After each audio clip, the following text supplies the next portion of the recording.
합시다. 주님 감사합니다. 저를 또 말씀 앞에 세워주시니 감사합니다. 저희 잘못하는 거 있고 주님 원하지 않는 삶 사는 거 있다면 말씀으로 배워주시고 말씀 한 자락에도 살아날 수 있도록 좀 도와주십시오. 주님만 기대합니다. 예수님 이름으로 기도드렸습니다. 아멘. 잠언서 9장 말씀인데 저희가 지금 잠언서 6장부터 나눴어요. 그죠? 6장 그리고 6장에서 4번에 걸쳐서 말씀을 나눴고요. 그리고 7장에 있는 말씀을 나눴고 그랬다면 8장을 오늘 나누는 게 정상인데 제가 8장에 대한 설교는 워낙 많이 했어요. 많이 인용도 했고 특히 솔로몬의 지혜 할 때 그 8장에서 이 지혜가 성령님이다. 잠언서에서 나오는 지혜라는 말은 성령님이다라는 걸 말할 때 항상 8장에 있는 말씀을 드렸기 때문에 8장에 있는 말씀을 여러분이 근데 여기 나오는 지혜, 명철이라는 건 성령님이다 라는 걸 가지고 읽으시면 정말 태초에 하나님이 모든 걸 지으시기 전부터 있었던 분이 바로 지혜구나 라고 해서 여러분이 아실 거고 그래서 일단 8장은 넘어가고요. 많이 했기 때문에 9장을 나누겠습니다. 사실 제 개인적으로는 8장을 나누면 편해요. 8장은 이제 제가 많이 묵상을 했던 거기 때문에 그냥 하면 좋은데 9장은 제 개인적으로는 굉장히 힘든 장이에요. 그러니까 여러분이 한번 읽어보면 그렇지 않아요? 뭐 갑자기 느닷없이 지혜가 그 집을 짓고 일곱 기둥을 다듬고 짐승을 잡으며 포도주를 혼합하고 이게 무슨 말인지를 모르겠습니다. 여러분은 워낙 이제 영적으로 깊으셔서. 근데 저는 영적으로 깊지가 않으니까 무슨 말인지 모르겠는 거예요. 근데 사실 이 말씀을 제가 해결이 안 됐다면, 안 된 상태였는데, 제가 블로그에 오늘 9장을 나누겠습니다. 그러니까 읽어주십시오. 묵상해 주십시오라고 했을 때까지만 해도 명확하게, 선명하게 이 말씀이 무슨 말인지 몰랐어요. 오늘 이제 병원을 제가 갔는데, 다시 검사를 받으려고 장호 목사님이 오늘도 또 동행해 주시고 병원비도 또 다 내셔서 이걸 어떻게 다 갚아야 되나 싶은데 장호 목사님하고 이 얘기를 했어요. 제가 지금 마음이 굉장히 불안하다, 그러니까 좀 불편하다 이 말씀이 정리가 안 돼서 라고 했는데 근데 이제 제가 믿는 게 하나 있어요. 깡인데 이거 하나님의 말씀이잖아요. 하나님의 말씀은 하나님이 알려주셔야 돼요. 그렇잖아요. 그러니까 예를 들어서 제가 여러분 만약에 다니엘한테 심부름을 시킨다고 했을 때 다니엘한테 심부름을 시켰는데 다니엘이 모르는 용어로 심부름을 시키면 저만 손해잖아요. 다니엘이 못 알아들으면 심부름을 못 하니까. 그러니까 하나님의 말씀을 우리가 그 말귀를 못 알아들으면 그렇다면 하나님 쪽에 손해예요. 정말 끈질기게 달라붙으면 하나님은 그 말씀을 알려주신다고 저는 믿는데 하나님의 그 신실함 그리고 하나님 말씀을 하나님 스스로 증명하신다라는 것 하나님은 자기 자신을 드러내기를 즐거워하신다는 거 그걸 믿고 이제 블로그에 올렸고 그리고 묵상을 했는데 답이 나온 것 같아요. 그래서 오늘 잠언서 9장을 나눌 수 있을 것 같습니다. 사실 제일 난감한 게 1절, 2절이죠. 특히 2절 짐승을 잡으며 포도주를 혼합한다. 무슨 말일까요? 1절부터 볼게요. 지혜가 그의 집을 짓고 일곱 기둥을 다듬었대요. 그리고 짐승을 잡으며 포도주를 혼합하여 상을 갖추고 자기 여종을 보내어서 성중 높은 곳에서 불러 이르기를 어리석은 자는 이리로 돌이키라 라고 했단 말입니다. 여러분이 이 얘기를 교회의 이야기로 이해하시면 아마 이제부터 여러분 이해가 되실 거라고 생각이 드는데 거기서 일단 지혜가 집을 짓는다라고 하는 것은 지혜가 성령님이죠. 그죠? 성령님께서 집을 지어요. 성령님이 집을 짓고 그 안에 있는 사람들에게 뭐를 가르치는 곳. 성령님의 성령으로 가득 찬 사람들이 있는 곳이 바로 집. 그 집은 교회가 될 거예요. 그죠? 근데 문제는 일곱 기둥이란 말이에요. 일곱 기둥이 뭘까요? 그러니까 교회는 일곱 기둥으로 지어야 한다? 라는 것은 아닐 테고, 일곱 기둥이라는 거는 여러분이 잘 아시는 거예요. 일곱이라는 숫자, 7이라는 숫자는 성경에서 완전수라고 그러죠. 완전한 걸 말할 때 항상 일곱이라는 말, 7이라는 말 쓰시거든요. 우리 창세기에서 주 하나님께서 세상을 창조하실 때 그때 7일, 6일에 창조하시고 7일에 쉬시잖아요. 그죠? 그게 완전수라고 하죠. 사실 그 말씀은 여러분이 기억할 게 하나님에게서 완전한 사역은 우리의 구원의 사역이에요. 그러니까 여러분이 하나님께 구원을 받았다는 확신이 있다면 그리고 저는 여러분이 다 그리고 우리 모두 다 하나님의 구원을 받았다고 믿는데 그렇다면 하나님의 완전한 하나님의 모든 최선을 다해서 이루어진 그 완전한 사역이 우리 삶에서 이루어진 거예요. 성취가 된 거예요. 그래서 제가 여러분에게 그리고 제 스스로에게 다짐하는 게 뭐냐면 우리는 구원을 받았다면 그것으로 만족하는 거예요. 끝난 거예요, 이제. 하나님이 이루고 싶은 태초 전에 모든 걸 만들기 전부터 하나님이 가장 하시고 싶은 얘기 그리고 하고 싶은 일 가장 절실히 하고 싶은 게 뭐냐면 우리를 구원하는 거예요. 근데 그 구원이 우리한테 이루어졌잖아요. 우리는 하나님에게 구원 받았고 그러니까 여러분이 그럼 내가 구원을 받는데 어떻게 하나? 뭐 여러 가지 방법이 있겠고 근데 그 여러 가지 방법이나 그런 뭐 것들이 또한 잘 눈에 띄지 않게 비저블하지 않게 뭔가 불안함도 있고 그렇죠. 그죠? 하지만 여러분이 이 시간에 말씀을 듣는다라는 거 하나님의 말씀 앞에 세우신다라는 거 그리고 그 진리의 말씀 앞에서 찔리기도 하고 또 생각도 하게 된다는 거 그 자체가 전 여러분이 하나님께 구원을 받은 삶이 저는 확신해요. 저는 그렇게 확신하는데 어쨌든 간에 그러면 하나님께서 7일에 완전함을 이루시는데 7일이 필요하셨고요. 이것이 또 어떤 얘기냐면 여리고성 아시죠? 여호수아에서 보면 여리고성에서 6바퀴를 돌고 그리고 7바퀴째 소리를 질러 무너지죠. 그죠? 그러니까 마치 우리하고 똑같잖아요. 우리가 여리고성을 생각해 봅시다. 하나님이 우리를 완전히 무너뜨리시는데 뭐 7일이라는 그러니까 7일이 중요한 게 아니라 우리의 삶을 우리를 계속 하나님께서 계속해서 도우셨고 결국 우리를 완전히 무너뜨리셨죠. 그래서 우리가 하나님한테 굴복하게 된 거잖아요. 우리 같은 것들이 우리같이 자존심 세고 우리같이 교만한 것들이 감히 죄인입니다라는 얘기를 어떻게 하겠어요. 그죠? 그렇잖아요. 우리는 곧 죽어도 내가 잘난 맛에 사는 사람들인데 우리가 어느 순간에 하나님 앞에 나는 쓰레기입니다. 죄인입니다. 벌레만도 못합니다라고 고백하게 됐다는 것은 하나님께서 여리고성을 무너뜨리듯이 저를 완전히 무너뜨려서 그래요. 그러니까 여리고성을 무너뜨릴 때 하나님이 왜 7일 하셨냐면 우리를 완전히 무너뜨리시는 거예요. 그래서 하나님께서 여리고성 무너진 다음에 다시는 세우지 말라고 그러거든요. 다시 세우면 내가 세운 놈의 자식을 죽이겠다. 그래 나중에 가서 아합 때 보면 이제 영적으로 굉장히 혼탁할 때죠. 애들 정신이 없는 거죠. 하나님께서 그 옛날에 여리고성을 다시 세우지 말라고 했는데 그거를 세우는 사람이 등장을 해요. 그래서 그의 자녀는 예전에 몇백 년 전에 하나님께서 예언하신 것처럼 그를 죽여요. 그러니까 하나님께서 우리에게 원하는 건 뭐냐면 우리의 삶을 무너뜨렸으면 그 무너진 대로 사는 거예요. 제가 얼마 전에 어저께인가요? 그저께인가요? 블로그에 올렸을 때 우리가 제가 되어야 된다고 얘기했잖아요. 제가 된다는 건 뭐냐면 제가 되어야 그걸 갖고 하나님이 이거로도 쓸 수 있고 저거로도 쓸 수 있어요. 근데 우리가 모양을 갖춰버리면 안 돼요. 우리는 토기의 모양을 갖춰서도 안 되고 우리는 뭐 어떤 모양을 갖춰서 우리는 재어야 돼요. 그걸 가지고 하나님은 사용하시는 거거든요. 그때 재라는 것은 제가 오늘 좀 나누겠지만 티끌이라는 말도 마찬가지예요. 하나님께서 우리가 다시 재가 돼서 우리는 왜냐하면 티끌로 만들어지는데 얘네들이 엄청 죄를 졌잖아요. 그죠? 근데 하나님께서는 다시 이거를 완전히 여리고성을 무너뜨려서 하나님이 원하는 대로 우리를 빚어가고 싶어 하신단 말이에요. 그게 하나님께서 우리를 무너뜨린 여리고성. 그러니까 사실 하나님 쪽에서는 우리는 이제 끝났어요. 근데 다만 우리의 지금 현재 삶을 본다면 언제 우리가 그리스도인으로 한번 살아보나 우리가 언제 하나님의 자녀로 한번 살아보나 우리가 그리스도의 신부로서 우리의 신랑 되신 주님의 어떤 어깨 뽕 한번 넣어드리게 그런 삶을 살아보나 여전히 멀고 멀었지만 하나님은 하나님 쪽에 제가 왜 흙으로 만들었으니 너는 흙으로 내가 반드시 가게 끝낼 것이라고 했던 아파르로 만들었으니 아파르로 내가 끝내겠다고 말씀하셨던 거 있잖아요. 마찬가지로 하나님께서는 여리고성을 물리치면서 우리를 완전히 무너뜨리고 너를 내 자녀 삼았다 라고 하나님 쪽에 선포하신 거예요. 그러니까 7이라는 숫자는 뭐냐면 완전이란 말이에요. 그거 한번 더 보면 이사야서를 잠깐 보실래요? 이사야서 11장입니다.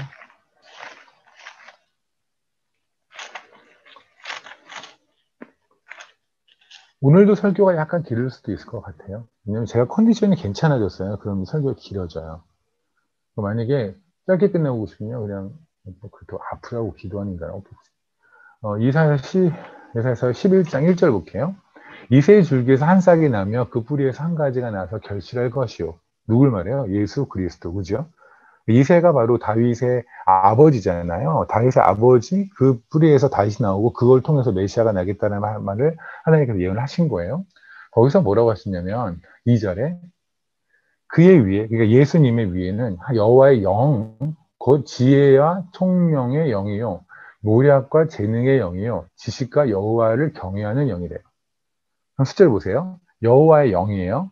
그리고 지혜의 영이에요. 총명의 영이에요. 모략의 영이에요. 재능의 영이에요. 지식의 영이에요. 여호와를 경외하는 영이에요. 그게 7가지죠. 이해되세요? 여호와 영, 여호와 그 지혜 총명을 하나하나씩 세면은요, 그러면 7가지 영이 돼요. 다시 말하면 그러니까 하나님은 우리가 알고 있는 용어를 한다면 예수님을 표현하면 더 많은 게 표현하죠. 그죠? 주님은 모든 걸 가지신 분이니까. 그런데 하나님은 이 7가지를 요약을 하는 거예요. 예수님은 어떤 분이냐면 지혜가 완전하신 분, 총명이 완전하신 분, 뭐 모략이 완전하신 분, 뭐 이렇게 다 표현을 하세요. 그럼으로써 뭐냐면 7가지로 말함으로써 하나님 예수님은 완전한 분이라는 것을 말씀하시는 거죠. 이것이 바로 하나님께서 말씀하시는 7의 개념이에요. 7이라는 것은 항상 완전수를 말을 해요. 오케이? 그러면 지금 잠언서를 다시 돌아가 보면 지혜가 성령님이, 여기서 말하는 성령님이라는 건 하나님으로 이해하셔도 될 것 같아요. 하나님께서 그의 집을 지어요. 하나님의 집을 지어요. 근데 그 집은 7기둥으로 만들어요. 다시 말하면 뭐예요? 그 교회는 완전해요. 그러니까 여러분이 지금 있는 교회는 불완전하잖아요. 우리가 인간이 있는 교회는 다 불완전하죠. 그런데 우리가 불완전한 것이지 하나님이 불완전한 것이 아니죠. 지금 하나님은 뭐냐면 완전한 교회는 어떤 교회냐면 지금 말씀하고 계시는 거예요. 지금 잠언서 9장 얘기는 뭐냐면 완전한 교회는 무엇이냐면 온전한 교회는 무엇이냐면 그래 여러분이 난 진짜 온전한 교회에서 한번 예배 들어왔으면 좋겠다. 그런 교회를 섬겨봤으면 좋겠다. 이런 생각이 들지 않나요? 세상의 하수상에서 워낙 이상한 교회들이 많기도 하고 이상한 말씀들이 전해지기도 하기 때문에 온전한 교회를 원하는데 그럼 온전한 교회는 무엇인가? 그 온전한 교회는 무엇인가 지금 잠언서 9장을 통해서 말씀하시는 것 같아요. 다시 1절 볼게요. 하나님이 그의 집인 교회를 짓습니다. 근데 그 교회는 7개의 기둥으로 이루어져요. 다시 말하면 온전한 집일 거예요. 완전한 집일 거예요. 근데 그 집은 어떤 집이냐면 짐승을 잡는데요. 여기서 보니까 좀 이상하죠. 갑자기 무슨 짐승을 잡고 포도주를 혼합하여 상을 갖추고라고 할까? 짐승을 잡는다는 게 뭘까요? 근데 제가 오늘 이제 말씀을 묵상하면서 잠언서를 묵상하면서 저한테는 가장 어려웠던 잠언서를 통틀어서 저는 이제 잠언서를 지금 31장까지 묵상이 된 상태니까 제가 이제 시리즈로 설교를 하는 거거든요. 원래 시리즈 설교는 그래요. 9장을 묵상하겠다고 9장을 하는 게 아니라 시리즈 설교 잠언서 하겠다 그러면 잠언서 1장부터 31장까지 러플리하게도 그냥 대강이라도 끝내 놓으면 어느 정도 묵상이 잡히면 이제 그때가 이제 시리즈 설교를 하게 되거든요. 근데 그 중에서 거의 그냥 손도 못 댔던 게 바로 이 잠언서 9장 2절이에요. 짐승을 잡고 포도주를 혼합한다가 뭘까? 근데 하나님이 말씀을 전할 날이 되니까 알려주시는 것 같아요. 거기서 일단 짐승을 잡으면 이라는 말이 있잖아요. 그게 영어로 보면은 여기서 이제 계속 그 지혜라는 말을 여성으로 해서 she라고 표현을 하죠. 그녀가 그녀의 비스트를, 그녀의 짐승을 슬로우트를 했다, 잡았다, 목을 뱉다, 우리가 도살했다 그러죠. 이렇게 소 잡거나 양 잡을 때 그렇게 슬로우트를 한다고 그러죠. 근데 사실 이 단어는요, 여기 이 단어가 원래 히브리어는 짐승을, 그러니까 짐승이나 그러니까 도살하는 뜻이에요. 도살하다. 그러니까 도살하다니까 당연히 누군가가 필요하겠죠? 그래서 뭐 짐승을 잡거나 뭐 또는 사람을 잡거나 뭐 이렇게 될 거예요. 잠깐 말씀을 드리면 이게 원래 테바크라는 말인데 테바흐라는 말인데 창세기 43장을 보실래요?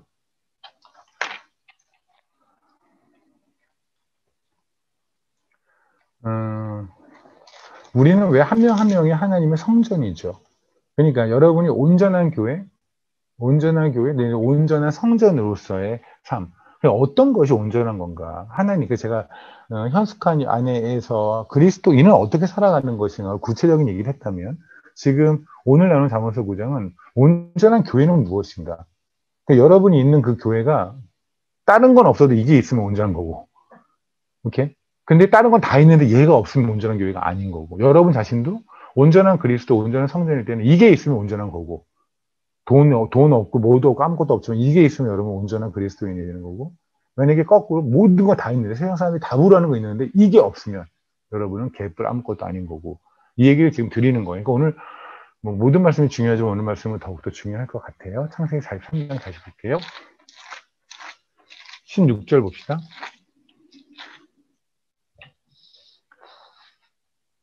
여기 보세요. 요셉은 베냐민이 그와 함께 있음을 보고 자기의 청지기에 이르되 이 사람들을 집으로 인도하여 짐승을 잡고 준비하라. 이때 원래 짐승, 그러니까 원래는 이 히브리어는 짐승을 잡다란 말이 없다고요. 잡아라 이 말이 있다고요. 목적어가 없다고요. 오케이? 근데 만약에 이제 그 상황에 따라서 제가 만약에, 그러니까 우리가 왜 그, 킬리피 같은, 엘토토 사역지 중에 킬리피 같은 데 가면은, 거기는 묵고가 목사님, 사모님이 닭을 키우는 거에 너무 재미를 들이셔가지고, 지금 닭이 한 100마리가 넘는데, 근데 그래서 거기를 가면은 닭을 이렇게 잡아서, 거기 이제 코코넛이 많아서, 코코넛에다가 닭을 이렇게 해가지고, 정말 맛있고 고소한, 어, 음식을 이렇게 그 요리를 주세요. 그럴 때 그런 거죠. 가서 잡어. 그랬으면 그때 거기서 잡는 건 당연히 닭이겠죠? 그러니까 목적어를 말하지 않아도 그 상황에 맞춰서 사람들은 목적어를 이해할 거란 말입니다. 이해되시나요? 그러니까 당신이 그 당시에는 소를 잡을 테니까 가서 짐승을 잡아라, 소를 잡아라, 양을 잡아라 할 때 목적을 말하지 않아도 잡아라라는 의미예요. 그 잡다라는 뜻이란 말이에요. 제 말은 테바흐라는 말은 그냥 잡다, 꼭 짐승을 잡다가 보다는 잡다라는 뜻이에요. 근데 예레미야서 잠깐 보실래요?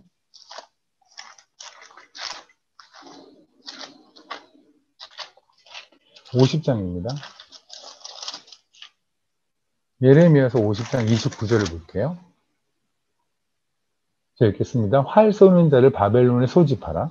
활을 당기는 자를 그 사면으로 진을 쳐서 피하는 자가 없게 하라. 그가 일한 대로 갚고 그가 행한 대로 그 앞에 갚아라. 그 이스라엘의 거룩한 자 여호와를 향하여 교만하였습니다. 그때요 없게 하란 말이죠. 피하는 자가 없게 하라. 다시 말하면 멸절시켜란 말이잖아요. 멸절시켜라라는 말이 바로 이거예요. 그러니까 어차피 슬러트를 죽이라는 거죠. 없애라. 없애는 목적어는 상황에 따라 다를 수 있어요. 만약에 왕이 이 테바흐라는 말을 쓰면 적군을 없애라가 되는 거고, 만약에 농부가 쟤를 뭐 슬러터를 해라 그러면 소를 죽이는 게 되는 거고, 제가 킬리피 가서 테바흐라고 하면 그때는 닭을 죽이는 게 되고, 이해되십니까? 만약에 뭐 바퀴벌레가 많을 때 제가 만약에 했다면 그냥 바퀴벌레를 다 진멸해라 뭐 이럴 때 쓸 수도 있겠죠. 그게 상황에 맞춰서. 어쨌든 지금 짐승을 죽인다 해서 짐승이 포인트, 그러니까 짐승을 죽이는 거니까 누군가 죽였어요. 슬로터를 했다는 얘기예요. 그죠? 대상이 누구냐는 거예요. 이렇게 왜 여기서 짐승이라는 해석은 뭐 옳을 수도 있고 옳지 않을 수도 있는데, 그러니까 누군가가 죽었어요. 오케이? 근데 이것서 슬로터라는 말은 일단 좋은 말은 절대 아니죠.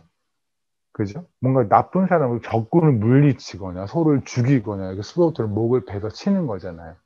이게 과연 누가 죽은 걸까? 누가 짐승이 되어 죽었을까요? 민수기를 잠깐 보시면 21장 나눴던 말씀인데 4절부터 9절까지 노뱀으로 백성을 구하다. 우리 노뱀의 이야기 제가 여러 번 설교를 해서 다 아실 텐데 막 그냥 반복 한번 할게요. 이스라엘 백성들이 워낙 사고를 쳤고 하나님께서는 뱀을 풀어서 사람들을 죽이기로 했어요. 사람들은 뱀에 물리고 이제 죽어가는 사람도 있고 하겠죠. 그래서 사람들이 모세한테 와서 살려주세요라고 했고 모세는 하나님에게 가서 하나님 저들을 살려주세요라고 했어요. 그때 하나님 뭐라고 했냐면 장대에 노스로 뱀을 만들어서 이 장대에 이렇게 매달어. 이때 이렇게 매달았는지 이렇게 매달는지 모르겠지만 어쨌든 상식으로 보면 이렇게 달았겠죠. 그죠? 이렇게 단 건 좀 이상하잖아요. 어쨌든 달았어요. 그러면 그거를 쳐다보면 만약에 뱀에 물린 자가 있으면 걔가 걔를 이렇게 쳐다보면 얘를 쳐다만 보면 걔가 살 거야. 근데 이거 굉장히 좀 복잡한 프로세스가 아니에요? 하나님은 전지전능하시잖아요. 굳이 노뱀을 만들어서 노수로 만든 뱀을 장대에 매달라서 그걸 쳐다보게 하는 그런 과정 없이 하나님은 그냥 하늘에서 쟤네를 그냥 한 큐에 낫게 해줄 수 있잖아요. 그죠? 그럼에도 불구하고 하나님 왜 그 복잡한 프로세스를 했을까요? 뭔가 이렇게 좀 쇼를 하려고 그랬을까요? 아니면 사람들 좀 이렇게 애간장을 태우려고 했을까요? 그게 아니라 요한복음 3장에서는 하나님께서 직접 증언하셨어요. 이 땅에 주님께서 하나님께서 내려오셔서 직접 이렇게 말씀하셨거든요. 14절에 모세가 광야에서 뱀을 든 것 같이 인자도 들려야 하리니 이는 그를 믿는 자마다 영생을 얻게 하려 하십니다. 아멘. 그러니까 이런 거죠. 지금 예수님의 말씀에 따르면 뭐냐면 그때 너 뭐 옛날에 너네 조상 중에 모세라는 애가 장대에다가 이렇게 노뱀 만들어서 매달았었잖아. 그리고 걔네들이 쳐다보면 살았었잖아. 그치? 그게 뭐냐면 나야. 오케이? 그럼 봅시다. 장대가 상징하는 건 나무일 거예요. 그죠? 나무예요. 그러니까 장대에다가 이렇게 차니까 나무. 그래서 이게 장대가 말하는 건 십자가일 것이고. 그러면 주님은 뭐가 되는 거냐면 노뱀이가 뱀이 되는 거예요. 맞죠? 근데 우리가 생각하면 뭐냐면, 예수님은 지금 십자가에서 하나님의 아들로서 좀, 물론 뭐 굉장한 대단한 어마어마한 고통을 당하셨지만 어쨌든 하나님의 아들로서 고고하게 죽으시는 것처럼 보이는데 사실 주님은 십자가에서 지금 주님 스스로 뭐냐면 내가 뱀이다 라고 말하신 거예요. 주님이 왜 뱀이 될까요? 요한복음 8장에를 보면 어쩌면 이게 기독교의 기본이에요. 그러니까 요게 이해가 안 되면 쓸데없는 소리 많이 하게 돼요. 우리는 사랑받기에 태어난 사람 있다고 소리 할 수밖에 없는 게 하게 되는 게 뭐냐면 이 사실을 몰라서 그럴 수도 있을 것 같아요. 44절입니다. 주님께서 이렇게 말씀하셨습니다. 예수님이 직접 말씀하신 거예요. 너희는 너희 아비 마귀에서 났으니. 그러니까 우리는 마귀예요. 우리의 아비는 마귀예요. 그러니까 이거 원칙적으로 이거죠. 제가 이제 여러 번 설명했는데 다시 할게요. 혹시 모르는 분이 한 분이라도 있을 수 있으니까. 우리는 여기서 좀 이렇게 우리의 정체성에 대한 혼란이 겪어요. 우리는 우리 아버지는 하나님이라며 또 주님은 또 우리의 아비는 마귀라며 뭐야? 하나님하고 마귀는 너무 다른 존재잖아요. 그죠? 뭐냐면 우리는 원래 하나님의 자녀예요. 하나님의 됐다. 하나님의 자녀예요. 그런데 하나님의 자녀인 우리를 하나님이 하얗고 얘가 나쁜 놈이겠다. 하나님이고요. 우리는 자녀예요. 근데 나쁜 놈이 와서 우리를 납치해 갔어요. 그런데 우리를 키웠어요. 그래서 우리는 이 나쁜 놈이 하나님인 줄, 우리 아버지인 줄 알고 사는 거예요. 어려서 갔으니. 이해되세요? 그리고 나서 하나님은 다시 우리를 찾아오세요. 그러니 우리한테는 우리의 육적으로는 이분이 아버지 같다고요. 그러니까 진짜로는 하나님이 아버지인데 우리가 원하는 건 이 아버지예요. 왜냐하면 이 아버지하고 내가 어려서부터 철들 때까지 살았거든요. 이해되세요? 이게 우리가 세상을 사랑하는 이유예요.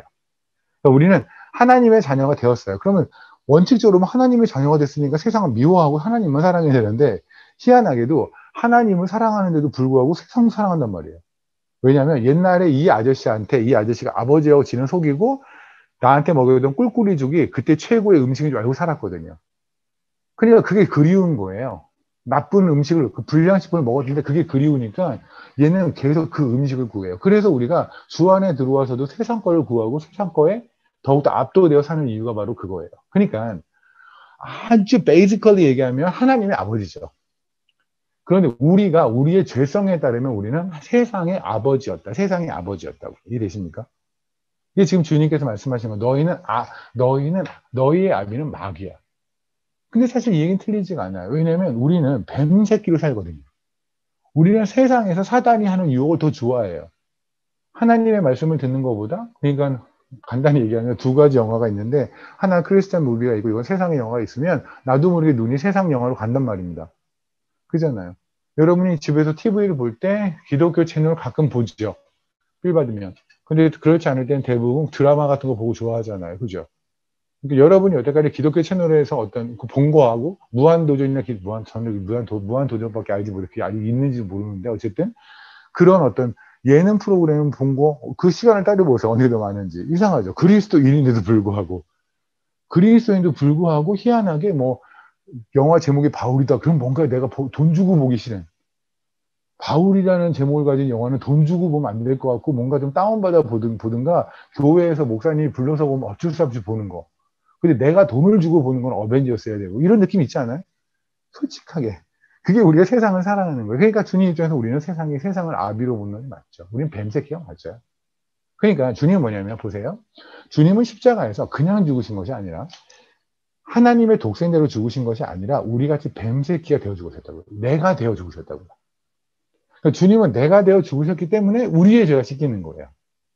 그러니까 하나님께서는 십자가에 달리신 주님은요. 내 새끼 나의 독생자가 아니라 걔가 바로 곽희문이에요. 그러니까 원래 하나님은 이 곽희문을 완전히 진멸해야 돼요. 슬로터를 해야 돼요. 이해됐습니까? 완전히 우리를 죽여야 돼요. 그런데 주님이 우리가 되어서 대신 우리 죽으셨단 말입니다. 이렇게? 이게 바로 무슨 얘기랑 같은 거냐면 미가서 2장, 5장을 잠깐 보실래요? 미가서 5장. 갑자기 미가서로 가니까 조금 뜬금없죠. 성경에는 미가서라는 게 있답니다. 미가서 5장 2절을 볼게요. 미가서 5장 2절은 뭐 우리가 복음서를 볼 때 너무나 많이 보는 곳이에요. 주님께서 베들레헴에서 태어나시는 그 얘기를 할 때 꼭 반드시 5장 2절의 말씀을 보게 되거든요. 이때 보세요. 베들레헴 에브라다야 너는 유다 족속 중에 작을지라도 이스라엘 다리를 다스릴 자가 내게서 내게로 나올 것이고 갈 것이라. 그의 근본은 상고의 영혼이 있느니라. 보세요. 지금 베들레헴 에브라다라는 곳에서 거기서 뭐가 나는데 그 자는 누구냐면 상고의 영원한 자래요. 세상에 영원한 분은 하나님밖에 없잖아요. 그죠? 그러니까 베들레헴 에브라다에서 하나님이 태어날 거다 그 얘기를 하는 거예요. 그게 바로 베들레헴에서 주님이 나실 거에 대한 구약의 예언이잖아요. 그죠? 근데 우리가 주님이 베들레헴에서 태어난 건 너무나 잘 알아요. 근데 좀 있으면 뭐 또 뭐 크리스마스라 그래서 또 노래하고 그러면 베들레헴 얘기 꼭 나오잖아요. 그럼 오케이 베들레헴 알아. 베들레헴은 무슨 뜻이냐면 빵집이라는 뜻이거든요. 떡집. 주님이 우리의 떡 되셨잖아요. 주님이 우리에게 살 주시고 그분 죽으신 거잖아요. 그리고 지금도 우린 주님의 살 뜯어먹고 살고 있는 거잖아요. 그래서 떡집인 게 맞아요. 그러니까, 그러니까 제가 시간 나면 왜 베들레헴에서 주님이 태어났는지에 대해서 다시 한번 설명을 하겠지만, 오늘은 베들레헴이 아니에요. 그 옆에 보세요. 에브라다라는 말 보이지 않으세요? 우리는 주님이 베들레헴에서 태어난 걸 알아요. 근데 에브라다라는 건 느닷없는 얘기예요. 맞죠? 원래 알았던 것처럼 그렇게 그런 얼굴 하지 말고 솔직한 그냥 진솔한 얼굴을 저한테 보여주세요. 솔직히 주님께서 베들레헴에서 태어난 걸 알았지만 베들레헴 에브라다에 태어났다는 건 몰라봤잖아요. 에브라다가 뭐냐는 거예요. 이 에브라다라는 게 뭐냐면 이 에브라다가 등장하는 곳이 하나 있어요. 어디냐면 창세기 35장을 볼게요.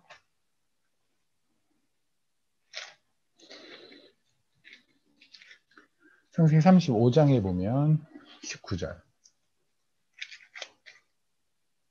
19절에 보면 이제 야곱의 아내인 라헬이 죽게 돼요. 그죠? 그리고 18절에 죽었습니다. 그 다음에 19절에 보면 라헬이 죽으면 에브라. 이때 에브라시 에브라다랑 같은 말이에요. 영어로 보면 스펠링은 똑같아요. 에브랏. 곧 베들레헴 길에 장사되었고. 아하, 에브랏이라는 곳은, 에브라다라는 곳은 베들레헴에 가는 길. 그러니까 베들레헴 근처구나. 오케이?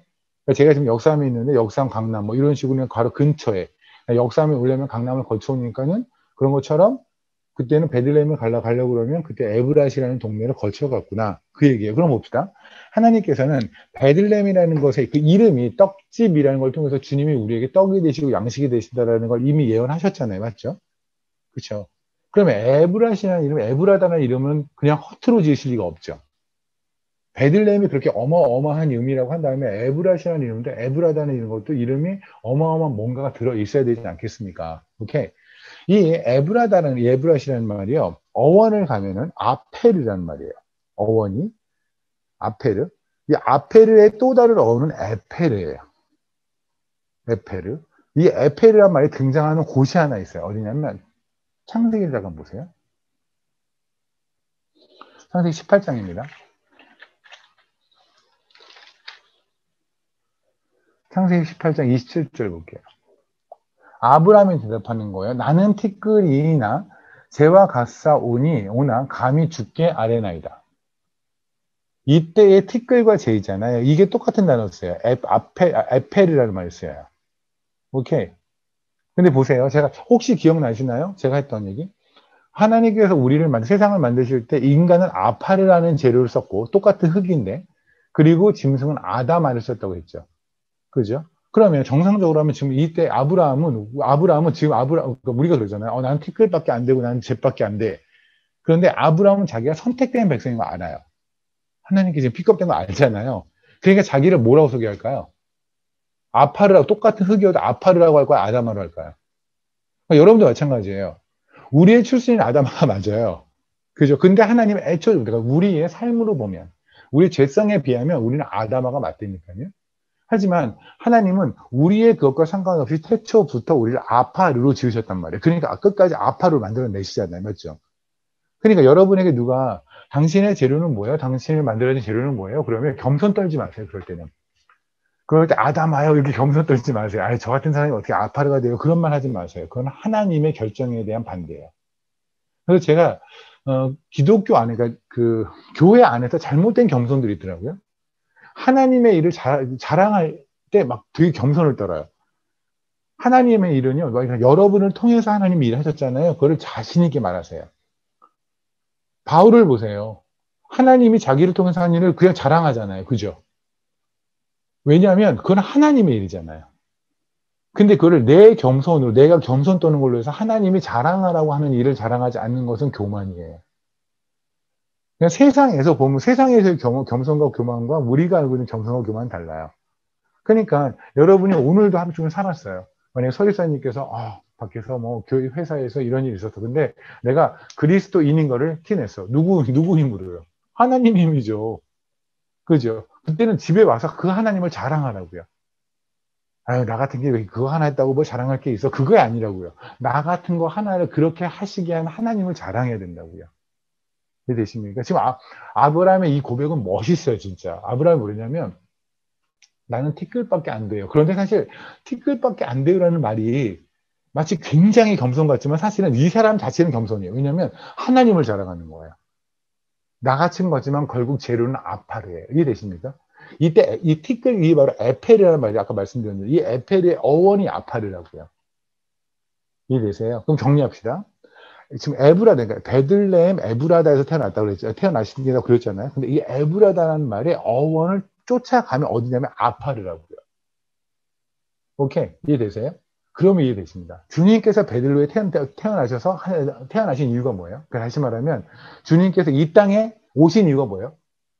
우리를 아파르 만들기 위해서. 아멘. 아담하였던 것을 십자가에 달려 죽으심으로 우리를 아파르로 만들기 위해서 주님께서 이 땅에 오신 거잖아요. 그러니 에브라다에서 태어난 게 맞죠. 에브라다의 원래 어원은 아파르기 때문에. 이해되십니까? 근데 제가 이 얘기를 왜 하냐면 이거예요. 그러면 주님은 십자가에서 아파르로 죽으셨을까요? 아담하로 죽으셨을까요? 주님께서 십자가에서는 뱀이 되어 죽으셨잖아요. 그죠? 십자가에서는 아담아로 죽으셨어요. 근데 아담아는 뭐를 짓는 거냐? 뭐였냐면 짐승의 재료였죠. 우리 창세기 2장에서 그랬잖아요. 들짐승을 지을 때 흙으로 지었는데 그때 흙을 아담아라고 그랬잖아요. 그죠? 다시 말하면 뭐예요? 주님께서는 우리의 원래 있었던 아담아로 죽으셨기에 뱀새끼로 죽으셨기에 우리가 아파르가 됐다고요. 우리를 아파로 만들기 위해서 주님은 에브라다로 에서 태어나세요. 그리고 스스로 짐승이 되어 죽으세요. 아담아가 되어 죽으세요. 보세요. 우리 아담 있죠. 아담은 하나님이 선택한 백성인데 당연히. 그럼 이름을 아담 첫 번째 첫 사람이잖아요. 그러면 아담이 이름이 혹시 아담 그러면 아파르에서 나온 것 같아요? 아담아에서 나온 것 같아요? 이름이 아담이 상식적으로 아담아 그죠? 근데 이상하다. 이거 좀 뭐 불안하지 않아요? 아담 그러면 하나님이 최초의 인간을 지었는데 이름을 짐승을 만든 재료인 아담아라는 이름에서 아담을 짓는 것보다는 아팔에서 지어서 뭐 아팔 이렇게 짓는 게 낫지 않나? 그죠? 아팔 뭐 이렇게? 근데 왜 하나님이 그러셨을까요? 하나님은 이 자가 태어나서 좀 있으면 아담아가 될 거 알거든요. 죄를 짓고. 하나님은 그 아담아를 창세기 3장에 보면 가죽옷을 벗겨서 그에게 입혀주죠. 벌거벗은 자를. 그 가죽옷이 뭐예요? 가죽옷을 만들려면 하나의 동물이 희생이 돼야 되잖아요. 맞죠? 주님께서 희생되어지고 그분의 가죽, 그분의 그리스도의 옷 벗어줘서 그를 살리는 거죠. 그러니까 하나님이 원하는 건 아파르인데 아담아는 우리는 살아가는 게 아담아로 살아갈 거란 말이에요. 그게 하나님이 이 땅에 최초의 인간을 줬는데 이름을 아담이라고 진 이유예요. 이해되세요? 그럼 다시 잠언서를 볼게요. 이제 그러면 굉장히 멋진 얘기가 이제 등장을 합니다. 잠언서 9장. 뭐라고 하시나요? 하나님께서는. 자, 이제 성령님이 그의 집을 져요. 근데 그의 집은 7 기둥이에요. 완전한 집이 될 거예요. 오케이? 근데 그 완전한 집은 어떤 점이면 짐승을 잡아요. 다시 말하면 뭐예요? 주님이 왜 무엇 때문에 무엇이 되어서 죽으셨는지를 기억하는 집이에요. 이해되십니까? 이 집에서 짐승을 막 잡는 게 아니라 짐승이 되어서 아담아가 되어서 슬로틀 된 분을 기억하는 게 교회라고요. 그러니까 우리가 원래 어떤 존재였는지 아담아라는 존재였다는 것을 기억하는 것. 그리고 우리는 아파르로 되었다라는 걸 기억하는 것. 그게 교회라고요. 그게 한 명 한 명의 예배자고 한 명 한 명의 성전이라고 저는 믿어요. 이해되십니까? 그러니까 교회에서는 늘 무슨 얘기를 해주냐면 우리가 원래 아담아였다는 것. 하나님은 태초에 우리를 아파로 지으셨지만 이 땅에서 우리가 살아가는 모습은 맨 아담아처럼 산다는 얘기예요. 하나님은 그럼 마땅히 버려야 정상인데 버리지 않고 우리를 태초에 우리를 아파를 만들기 위해서 에브라다에서 태어나심으로, 에브라다 베들레헴에서 태어나심으로 우리를 아파를 만들기 위해서 스스로는 아다마가 되셨다고요. 그래서 십자가에서 뱀 새끼가 되어서 죽으심으로, 뱀이 되어 죽으심으로 우리를 살렸단 말입니다. 그런데 정말 놀라운 건 뭐냐면 주님께서 뱀이 되어서 십자가에 달리셨잖아요. 맞죠? 그랬는데 우리가 그거를 통해서 우리가 구원을 받는 방법은 그 뱀을 따는 것도 아니고 뱀을 때리는 것도 아니고 뱀고기를 먹는 것도 아니에요. 그냥 쳐다보는 거예요. 쳐다보는 거. 그냥 하나님 인자가 하늘에 달릴 텐데 이 인자가 모세 때 노뱀이 장대에 달린 것처럼 인자가 달릴 건데 그거를 믿는 자가 영생을 얻는 거예요. 요한복음 나오잖아. 쳐다보면. 그러니까 우리 쪽에서 하는 게 없는 거예요. 주님이 다 하신 거예요. 맞죠? 그러니까 누구는 그런 말 하더라고요. 쳐다보는 거, 믿는 것도 행위 아니냐고. 뭐 그렇게까지 말하면 저는 할 말 없죠. 그러니까 예를 들면 바다가 있어요. 바다가 있는데 거기서 물에 빠졌어요, 우리가. 근데 누가 와가 구해줬어요. 그러면 줄을 이렇게 던졌겠죠? 줄을 던져도 줄을 잡고 구해줬어요. 나왔어요. 그때 살아난 사람이 얘기하는 거예요. 아우, 내가 줄 잡았으니까 살았네. 그럼 걔는 저 같으면 다시 이렇게 늘 거예요, 물속에. 그러니까 주님께서 다 하시고 쳐다봐라. 하나님이 주신 믿음으로 믿는 거예요. 주님이 주신 믿음으로 믿는 거예요. 우리가 믿음을 만들어내는 게 아니라, 우리가 제너레이트 하는 게 아니라, 우리는 하나님이 주신 믿음으로 그냥 믿음을 받으면 어쩔 수 없이 믿어져요. 그러니까 북치고 장구치고 하나님이 다 하신 게 구원이란 말입니다. 이해되세요? 그러니까 이 사실, 짐승을 잡는 거예요. 교회 안에서 우리는 뭐를 하는 거냐면, 온전한 교회란 짐승을 잡아요. 예수 그리스도가 아담아가 되어 죽으셨다고 하는 것을 기억하는 거예요. 그럼 그걸 기억하면 우리의 삶은 무시하게 변하게 돼요. 그죠? 감사로 가득 찰 수밖에 없고요. 불평이 1도 나올 수 없어요. 맞죠? 그리고 우리가 무엇을 가졌든 갖지 않았든 간에 우리는 깊은 안정감을 누려요. 왜? 하나님이 다 하셨으니까. 그리고 우리는 내가 스스로, 내 옆에 있는 사람이 무슨 죄를 지거나 했을 때 정죄하지 않아요. 우리가 원래 출신이 아담이라는 걸 아니까. 그렇잖아요. 우리는 원래 출신이 똥파리예요. 그래서 똥파리여서 똥을 좋아해요. 우리 원래 출신이 그렇다니까요. 제가 그랬잖아요. 어떤 나쁜 아저씨한테 납치당해갖고 얘는 그냥 앵벌이만 하고 살았다고요. 그러면서 맨날 꿀꿀이 좀 먹었다고요. 그러니까 얘가 진짜 하나님을 만나도 얘는 꿀꿀이를 그리워하는 게 정상이란 말입니다. 우리의 본성이 그래요. 그러니까 교회 안에서는, 그러니까 이것을 기억하면 완전한 교회, 하나님이 원하시는 교회의 모습이 나오겠죠. 정죄가 없고요. 사랑이 있고요. 용서가 있고요. 맞죠? 근데 사실 그러는가요? 교회에서 누가 하나 뭘 잘못했다. 그러면 이제 그는 아주 그냥 폭격을 받잖아요. 폭격. 그죠? 그는 그냥 교회를 떠날 수밖에 없게 만들어버리죠. 스스로도 마찬가지예요. 여기서도 마찬가지예요. 제가 왜 의리 얘기를 하는데, 저도 그렇고 여러분도 그렇고 우리 중에 완전한 애 없잖아요. 우리 다 실수할 가능성이 매우 큰 사람들 아닙니까? 그러니까 오늘 제가 실수했다면 아마 내일은 서지사님이 할 것이고 모레는 신목사님이 하실 거고, 우리는 그런 인간들이잖아요. 맞잖아요. 그러면 우리는 뭐냐면 하루 차이예요. 그러니까 제가 죄를 지으면 저는 여러분들에게 용서해 달라고 얘기할 거예요. 저를 버리지 말고 저를 사랑해 달라고 할 거예요. 그건 뻔뻔한 게 아니에요. 그게 주님이 주신 사랑이에요. 그리고 여러분 저를 용서해 주세요. 여러분이 잘못하면 저도 그럴게요. 우리 원래 출신이 그렇다면 인정하자고요. 그리스도인들은요, 꽤나 뻔뻔해야 돼요. 우리가 십자가 앞으로 갈 때 얼마나 뻔뻔해요. 그죠? 우리는 오늘도 죄를 짓고 또 십자가 앞에서 주님 잘못했습니다. 내일은 죄 안 짓게요. 그리고 또 죄 짓고 내일도 또 와서 십자가 앞에. 우리는 진짜 뻔뻔하지 않아요? 뻔뻔해야 그리스도인이에요. 서로한테 사랑도 마찬가지예요. 여러분이 잘못했을 때 저한테 뻔뻔하게 오세요. 제가 뻔뻔하게 사랑해 드릴게요. 우리는 그런 존재. 그러니까 제가 그랬죠. 주님이 짐승이 되어서 아담아가 되어서 죽으셨다는 걸 교회에서 기억을 하게 되면 일곱 기둥의 교회가 된다고요. 와, 온전한 교회가 된다고요. 물론 이 땅에서 우리가 온전하지 않기 때문에 그럴 리는 없겠지만, 그런 100% 완전한 교회는 있을 수 없지만 하나님이 원하시는 그러한 교회의 모습을 할 수는 있겠죠. 그래서 은혜만 기억하면 돼요. 주님이 어떻게, 왜, 무엇이 되어서 죽으셨는지를 기억하면 되죠.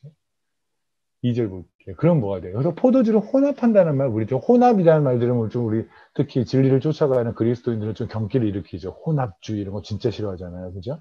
근데 여기서 말하는 혼합이라는 거는 그냥 어떤 stir의 개념일 거예요. 이때 믹스라는 말이 만약에, 그래서 영어로는 믹스고, 그 다음에 히브리어도 믹스가 나왔어요. 섞다. 근데 믹스가 나오려면 뭐가 되냐면, 이사야 말씀처럼 물과 포도주를 섞다. 이렇게 두 가지가 나와야 되지 않아요? 재료가? 그렇잖아요. 근데 제가 밥을 섞다. 그러면 이상하죠. 밥과 고추장을 섞다. 이래야 되지 않나요? 물과 흙을 섞다. 뭐 이렇게. 그러니까 섞으려면 두 가지가 나야 되는데, 지금 뒤에는 와인밖에 안 나와요. 포도주. 그러니까 포도주를 믹스했다. 그럼 포도주를 믹스했다라는 것은 아마 그냥 포도주를 이렇게 뭐 스тор했다? 이렇게 뭐 휘저었다? 정도로 받아들여야 될 것 같아요. 이걸 혼합주의 개념으로 이해하지는 않으셨으면 좋겠어요. 그런 의미는 아니에요. 아무리 하나님께서 교회의 혼합주의를 받아들여 이렇게 하지는 않으실 거 아니겠습니까? 절대로. 그러니까 이거죠. 짐승이 되어서 모든 피를 흘리신 주님을 기억하는 거죠. 그렇죠? 그럼 이제 1절과 2절의 얘기가 왜 교회의 이야기인지 아시겠습니까? 그러니까 제가 말씀드리는 거예요. 그러니까 지금 주님은 딴 거 안 주세요. 요거만 주세요. 그 밑에부터 뭐냐면 3절 보세요. 자기 여정을 보내어 성중 높은 곳에서 이르러서 그걸 알리는 거예요. 사람들한테. 4절 보세요. 어리석은 자는 이리로 돌이켜라 곧 지혜 없는 자. 그 이리로는 건 무슨 말이에요? 이렇게 짐승이 되어서 죽은 사람, 슬로터에 된 사람이 여기 있다. 그런 존재가 있어. 그리고 그 사람이 포도주를 흘렸어. 그 사람 포도주 그 사람이 피를 다 흘렸어. 그래서 모든 사람이 사함을 받아서 이게 교회야. 이리로 와라고 소리치라고요. 나가서.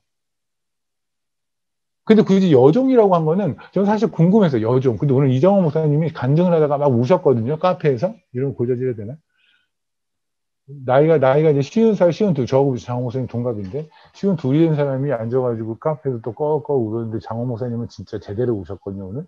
근데 그걸 보면서 느낀 게 그거야. 아, 하나님의 사람들은 여성 호르몬이 많아지나? 근데 사실 남자들이요, 보통 세상에 있는 남자들이 우는 사람 거의 본 적 없을걸요. 남자는 울면 끝이라고 생각하는 게 남자의 것이거든요. 근데 하나님을 믿으면 그렇게 저도 그래요. 여러분도 그러지 않아요? 그죠? 하나님 믿으면 그렇게 눈물이 나요. 그냥 그때부터는 툭 건드리면 무슨 눈물이 나요. 저는 여종이라는 말을 그냥 그런 것 같아요. 여종이라는 게 뭐 여자라는 것보다도 그냥 우리를 하나님은 대부분 여자로 표현했잖아요. 그죠? 과부, 하나님의 신부, 그죠? 그렇게 보통 그렇게 표현하기 때문에 여종이라고 하지 않았을까? 라는 생각이에요. 꼭 여종이라는 거에 신경을 안 써도 될 것 같다는 생각이 들어서 드리는 말씀이고요. 어쨌든 하나님의 종들 여러분 이 진리를 아는 사람들 있잖아요. 주님이 아담아가 되어서 십자가에 달려 죽으셨고 모든 피를 쏟았다라는 걸 기억하는 자, 교회에 있는 자. 그 자들은 나가서 얘기하라고. 누구한테? 어리석은 자, 누구?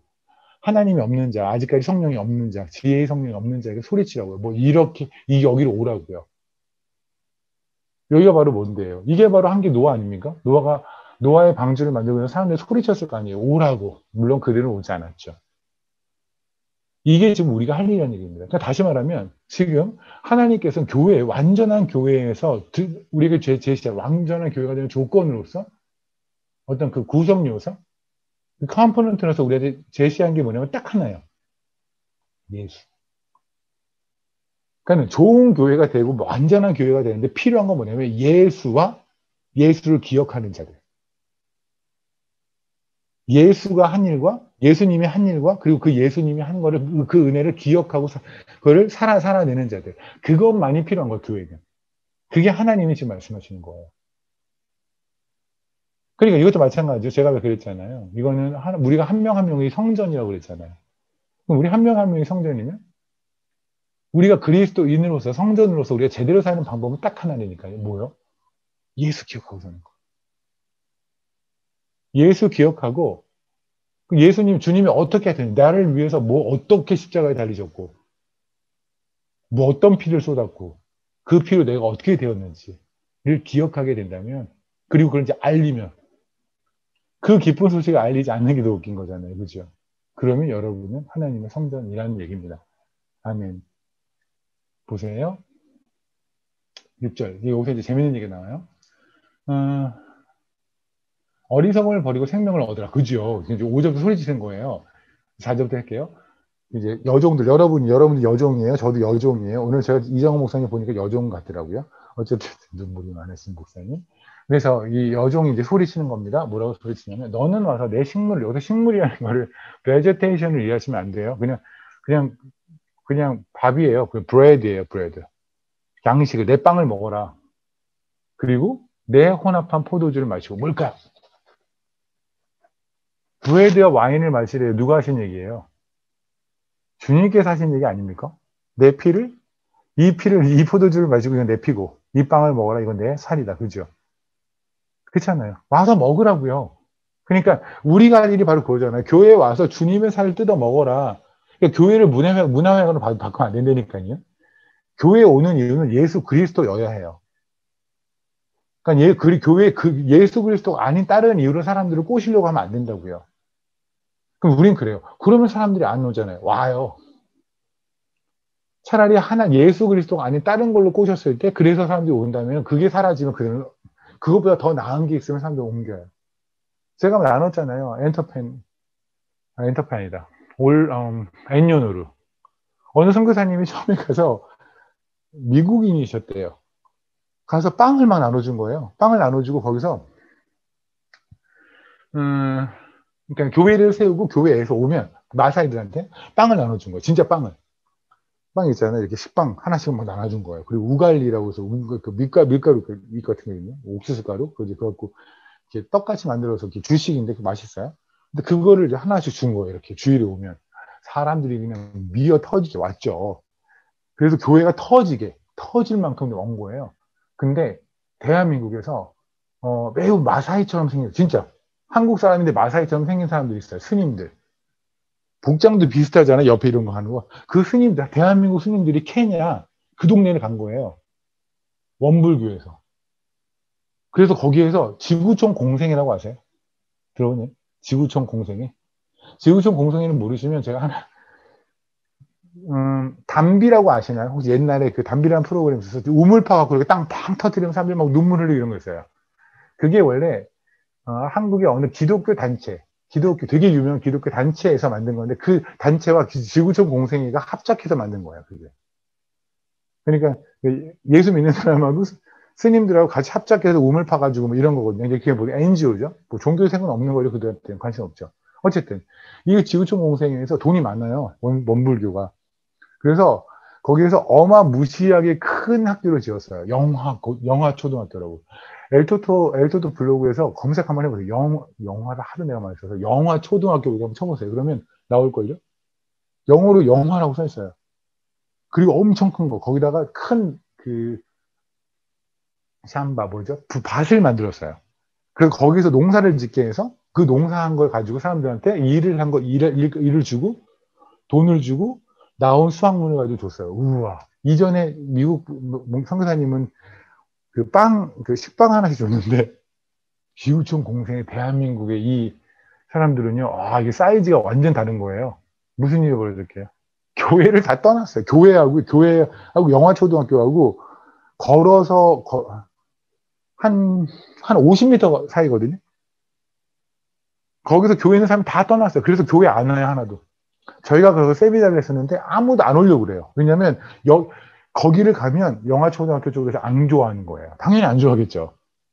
그러면 자기들한테 이제 이익이 안 올까봐 뭐 빵도 안 주고 뭐도 안 주고 이럴까 일도 안 줄까봐 안 가는 거예요.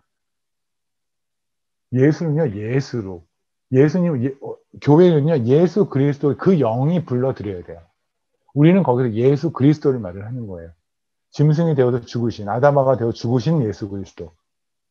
완전히 그분이 십자가에서 완전히 진멸됐어요. 단순히 죽은 게 아니라 완전히 그냥 가루가 됐어요. 원래 우리가 그렇게 돼야 되는 거잖아요. 그죠? 우리가 묵사발이 돼야 되는 거잖아요. 하나님의 모든 진노를 받아야 되는 거잖아요. 근데 주님이 받으셨어요. 주님이 그렇게 슬로우터의 대심으로 완전히 그냥 디스트로이 대심으로 우리가 사는 거잖아요. 그죠? 그 얘기를 하는 거예요. 그게 교회예요. 그래서 보세요. 이제 이게 너는 와서 내 식물을 먹으면 내 혼합한 포도주를 마시고 그리고 주님을 마셔야 되죠. 그리고 어리석음을 버리고 생명을 얻으라 명철의 길을 행하라 하느니라. 그죠? 그러니까 이 말씀이 만약에 교회 이야기가 아니라고 그러면 도저히 이해가 안 되죠. 그렇잖아요. 와서 포도주를 마시고 빵을 맘먹으면 생명을 잃을 건 아니지 않습니까? 우리가 꼭 포도주와 빵을 먹어야 생명을 하는 건 아니잖아요. 근데 그 포도주가 예수 그리스도의 피고 그 빵이 예수 그리스도를 살리려고 한다면 우리는 그걸 안 먹으면 죽죠. 그걸 소리쳐야 되는 게 우리란 말입니다. 우리는 그 얘기만 하면 돼요. 그래서 뭐 좀 여담이긴 하지만 교회에서 자꾸만 사람들, 그 성도들이 뭔가 다양한 설교를 듣고 싶어 한다는 건 굉장히 위험한 일이에요. 그러니까 교회의 설교는 뭐냐면 돌고 돌아 예수여야 돼요, 무조건. 그러니까 어떤 사람은 그럴 수 있잖아요. 아, 우리 목사님은 맨날 똑같은 얘기만 해. 근데 그 똑같은 얘기가 예수 그리스도라고 하면 죽을 때까지 그 얘기만 들어도 돼요. 근데 또 설교자도, 저도 설교를 하지만 설교자는 욕심이 또 있어요. 뭔가 다양한 걸 해서 사람들한테 뭔가 바보 소리 듣기 싫고 뭔가 좀 그런 하게 하고 싶은 생각이 있거든요. 근데 어떨 때 보면 예수 외에 할 말이 없는 성도들이 대부분이잖아요. 그죠? 그러나 설교자는 그래야 된다고 저는 믿어요. 뭐 하겠어요? 그렇잖아요. 예수 외에 할 얘기가 어디 있어요? 그 얘기를 하는 곳이 교회고 그 얘기를 하는 사람이 설교자라고 저는 생각을 합니다. 보세요. 7절 거만한 얘기 잘 보세요. 거만한 자를 징계하는 자는 도리어 능욕을 받고 악인을 책망하는 자는 도리어 흠이 잡히니라. 거만한 자를 책망하지 말라. 그가 너를 미워할까 두려워하니라. 지혜 있는 자를 책망하라. 그가 너를 사랑하리라. 이 말씀이 뭐냐면 거만한 자는 뭐예요? 교만한 자는? 교만한 자라는 거는 어리석은 자는 하나님이 없는 자를 말이에요. 성령이 없는 자, 그죠? 그러니까 그리스도인이 보여주는 성품 중에 하나가 겸손이에요. 그거는 이제 세상에서 말하는 겸손 있잖아요. 그냥 이런 것도 포함되겠죠? 근데 그거하고 사이즈가 다른 얘기예요. 그거하고는 좀 사이즈 자체가 다른 이야기가 겸손. 아까 제가 겸손과 교만에 관한 이야기를 잠깐 겸손의 이야기를 했잖아요. 그죠? 하나님을 자랑하는 게 겸손이라고 그랬잖아요. 그죠? 나를 드러내는 게 교만이에요. 때로는 내가 사람들한테 어떻게 보일까 하기 위해서 겸손을 떠는 건 교만이에요. 어떨 때는 욕먹을 각오를 하고 하나님의 이야기를 하는 게 겸손이에요. 이해되십니까? 우리 왜 비나스 나눴잖아요. 자기 인생 다 걸려야 해서 그냥 거기서 창으로 찔러 죽여서 하나님을 드러낸 것. 그게 겸손이에요. 근데 세상에서 뭐라고 그래요? 저 자식이 교만해서. 그러지 않겠어요? 하나님을 그러니까 여러분도 마찬가지예요. 왜 그런 사람들이 있어요? 많잖아요. 특히 교회에서 차고 넘치잖아요. 그냥 친절한 분들. 전 친절한 게 정말 부러워요. 제가 별로 친절하지 성품이 안 그래서 그렇게 웃으면 뭔가 되게 사실 가지고 있는데. 그렇지. 그러니까 제가 친절하려고 저도 애써요. 그냥 한 게 이거예요. 더 할게요. 근데 교회에 보면 진짜 친절하잖아요. 그죠? 근데 그 친절한 분 중에 어떤 분은 내 이미지를 그렇게 각인시키기 위해 사시는 분들이 있을 거예요. 맞죠? 인간들이 그렇죠. 그게 교만이라니까요. 친절을 통해서 그 사람이 하나님에게 더 가까이 가게 하려고 한다면 그게 겸손이에요. 이렇게. 근데 어떤 사람이 하나님 반대쪽으로 가고 있어요. 그럼 난 계속 친절해서 가만히 있어요. 그러면 이게 교만이라고요. 반대쪽으로 가고 있으면 그의 귀를 잡고 땡겨 와서라도 하나님 앞에 세우려고 애쓰면 누가 보기에는 너는 교만해서 너는 뭐가 잘났다고 저 사람은 저렇게 해? 라고 할지 모르지만 하나님 보시기엔 그게 겸손이라고요. 그럼 무슨 말인지 알겠습니까? 하나님만 남은 게 겸손. 내가 남으면 그만. 그러면 하나님이라고 하는 하늘의 하나님의 나라가 우리한테 딱 오면 어떻게 돼요? 압살을 당해요. 맞죠? 그게 바로 겸손한 자예요. 근데 이게 하나님의 영이 하나님의 나라가 임하지 않은 자는 당연히 교만할 수밖에 없겠죠. 그러니까 거만한 자는 뭐래요? 세상 사람들. 근데 지금 7절 말씀은 뭐냐면 그들한테 네가 복음을 전하면 지금 위에서 말했잖아요. 예수 그리스도의 피와 살을 먹어라. 그죠? 빵과 포도주를 먹어라. 우리 예수는 이런 분이야 하고 말을 하면 그들이 너를 상하게 할 거야. 거만한 자는 징계하는 자를 도리어 능욕할 거야. 그지? 악인을 책망하는 자는 도리어 그러니까 그들을 책망하면 악인을 하나님이 없는 자, 의인이 아닌 자, 세상 사람들한테 예수를 믿으세요. 당신들은 죄인이에요. 라고 말하면 그들이 책망할 거야. 당연하겠죠. 그죠? 그들은 뭐라고 하겠죠? 근데 8절에 보면 거만한 자를 책망하지 말라래. 왜냐면 그가 너를 미워할까 두려우니라. 그거 전도하지 말라는 얘기잖아요. 이거는 무슨 말이죠? 세상에 우리가 전도를 해야죠. 세상한테 나가서 전도해야 되잖아요. 여태까지 사도행전에 나오는 모든 사람들이 뭐예요? 전도하다가 죽은 사람들 아니에요? 아니 여태까지 성경에 있는 모든 하나님의 사람들이 뭐예요? 하나님의 말씀 전도하다 죽은 거잖아요. 전도하면서 까인 거잖아요. 그런데 지금 전도하지 말라는 건 이거는 뭐죠? 이거는 그 의미가 아니에요. 그러니까 제가 성경을 이해할 때 하나의 전제를 가르쳐주면 대전제가 있어요. 어떤 것이 뭘까 하고 헷갈려지면 무조건 대전제에 부딪히면 돼요. 보세요. 하나님이 지금 우리한테 지상명령이 뭐냐면 땅 끝까지 가서 복음을 전하라가 지상명령이에요. 그죠? 예수님께서 부활 승천하시면 남긴 얘기예요. 그건 죽었다 깨도 머리가 두 쪽 나도 지켜야 되는 얘기예요. 근데 그 얘기와 지금 이 얘기, 잠언서에 나온 얘기가 확 부딪히죠. 땅 끝까지 가서 복음을 전해라. 근데 그들이 믿지 않는 자들한테는 전하지 마라. 까일까 두렵다. 그러면 이거 아니죠. 근데 지금 잠언서 이야기는 어떻게 해석될지 모르지만 어쨌든 주님이 복음을 전하라고 한 건 너무나 명확한 얘기잖아요. 그죠? 그리고 우리는 이 해석을 여기에 맞춰야 돼요. 맞죠? 그렇잖아요. 주님께서 두 가지 이야기를 하실 수는 없으니까. 그럼 이 얘기를 어떻게 맞출까요? 이사야서 6장을 보면 대략 이해가 되실 거예요.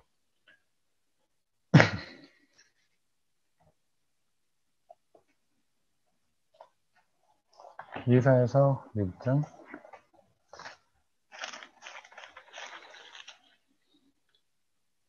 근데 이렇게 보면 여러분 막 이런 거 보면 궁금하고 그러죠? 궁금하지 않은 것도 그것도 되게 복이에요. 신간이 편하니까. 근데 궁금했으면 좋겠어요. 좀 같이 힘들게. 이사야 6장을 볼게요. 6장에 보면은 뭐 제가 이사야서 이야기 몇 번 나눠서 여러분 다 아시니까. 하나님께서 이사야한테 얘기하잖아요. 이사야 딱 한 명 있는데. 다른 사람도 한 명도 없고 이사야 딱 한 명 있는데 하나님께서 그러죠. 아이고, 누가 갈까? 그러시잖아요.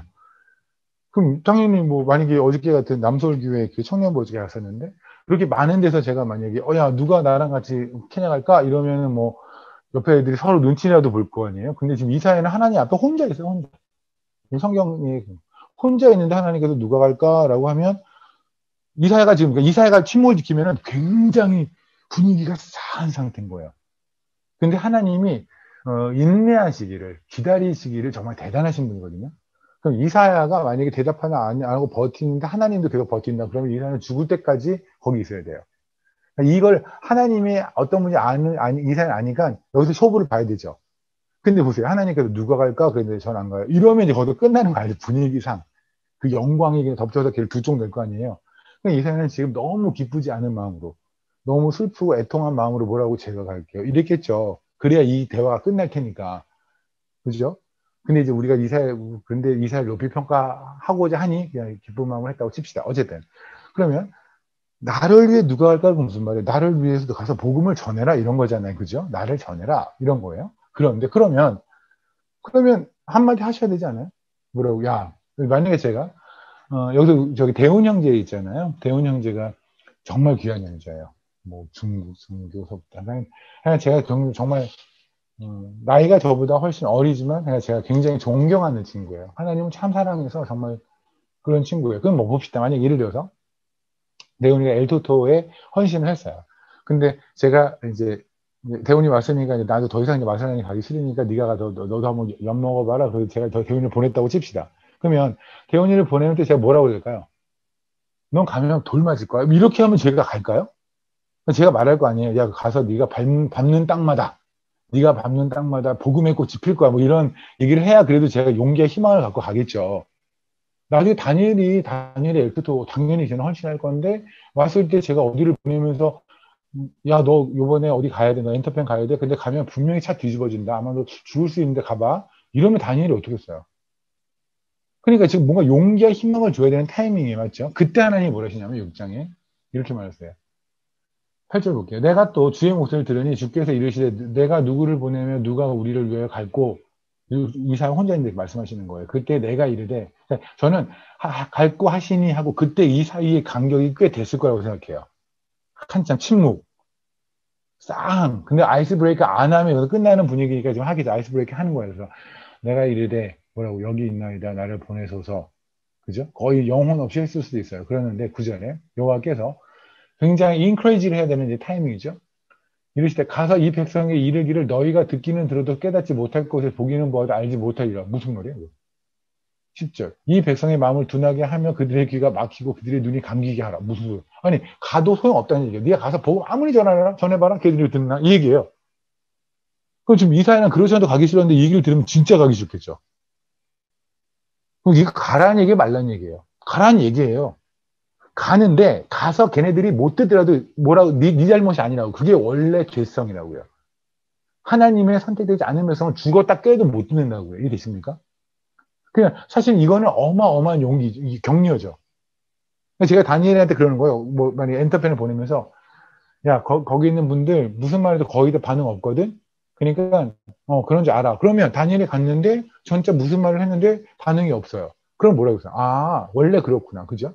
만약에 제가 그런 말을 안 했다면, 네가 가는 땅마다 복음의 꽃이 막 피고 막 이럴 거다라고 했는데 아무도 반응 없다면, 다니엘은 내가 뭔가 잘못했나 그럴 거 아니에요. 그죠? 하나님 지금 복음의 속성을 말하세요. 복음이란 하나님이 선택하지 않은 백성은 죽었다 깨도 안 되는 거. 하나님이 선택한 백성이 오더라도 이들은 처음에는 하나님이 정말 부어주실 때까지는 끈질기게 듣기 싫어한다는 거. 이게 복음의 특성이라는 거. 그래서 말해주는 거, 이사야한테. 그럼 이 얘기를 들으니 뭐 이사야는 걸음할 수 있겠죠. 이해되십니까? 그러니까 이 지금 8절, 9절, 9절, 10절의 이야기는 언뜻 보면 가지 말라는 얘기 하잖아요. 가서 말하지 마라 이렇게 들리는 거잖아요. 근데 사실은 가라는 얘기죠. 오케이? 그거랑 마찬가지로 보시면 어떨까요? 잠언서 다시 볼게요. 이렇게 봅시다. 제가 읽을게요. 7절. 거만한 자를 징계하는 자는 도리어 능력을 받고, 그죠? 한 거만한 자, 너희는 예수가 없으면 안 돼, 죽어, 이런 말을 하면 이 능력을 받고, 악인을 책망하는 자, 어떻게 니네가 하나님한테 그럴 수 있어? 라고 하면 그는 흠을 잡힐 거예요. 오케이. 거만한 자를 책망하지 마라. 그가 너를 미워할까 두어라. 무슨 말이야? 네가 거만한 자를 책망하면 그들이 너를 미워할 거라고요. 오케이. 그 복음의 속성을 알려주시는 거라고요. 그러니까 거만한 자에게 복음을 전하라는 거예요. 전하지 말라가 아니라 전해라. 세상에 복음을 전해라. 근데 그들이 너를 까더라도 이해해. 그건 네가 뭐 잘못한 게 아니라 복음이 원래 그래.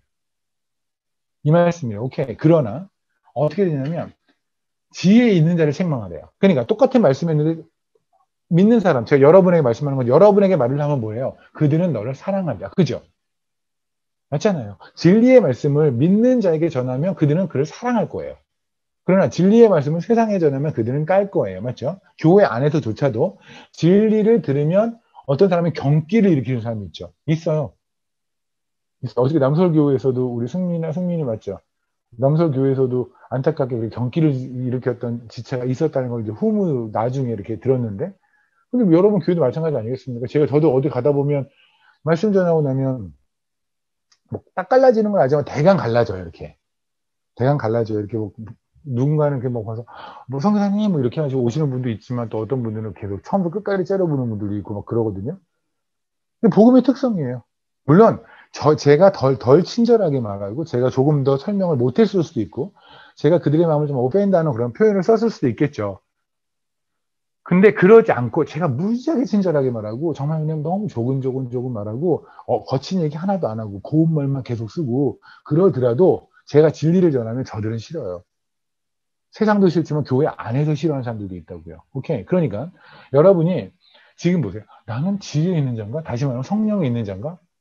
진리의 말을 들으면서 여러분이 그 진리의 말을 전하는 사람, 꼭 사랑한다를 떠나서 진리를 사랑하고 진리를 전하는 사람은 정말 저 사람이 계속 진리를 전했으면 좋겠다.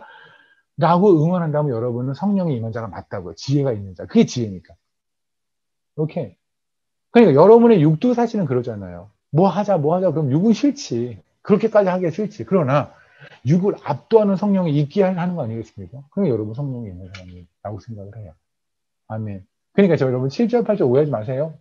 그러니까 거만한 자, 그러니까 세상 악인들한테 복음 전하지 말라는구나. 라고 하면 이러면 하나님이, 저 자식 말귀 진짜 못 알아듣는다. 이 얘기가 돼요. 말귀를 알아들으면 복음을 전하는 거고, 말귀를 못 알아들으면, 나이스. 이렇게 되는 거예요. 나이스. 나 복음 안 전한다. 나이스. 성교 안 가. 이렇게 되는 거고. 그럼 성교 왜 가요? 만약에 이 말씀이 복음 전하지 말라는 거라고 하면.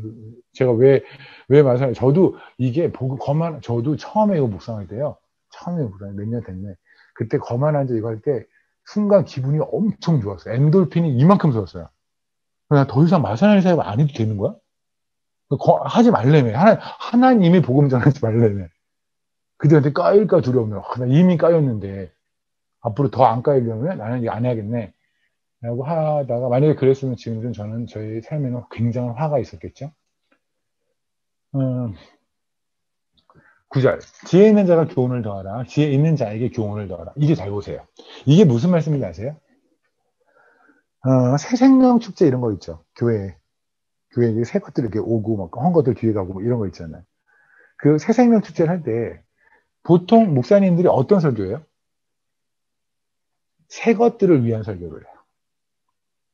오케이. 저는 거기까지는 뭐, 그럴 수 있다고 생각하는데, 그럴 수 있어요. 개인적으로 없다고 생각하는데, 일단은 여지를 조금만 준다고 합시다. 근데, 이제 새 것들이 교회에 약간 이제 안착을 하려고 그래요. 이제 왔는데 걔네가 안 가, 문화상품도 받고 다 했는데, 그럼에도 불구하고 남은 애들이 있다고 쳐요.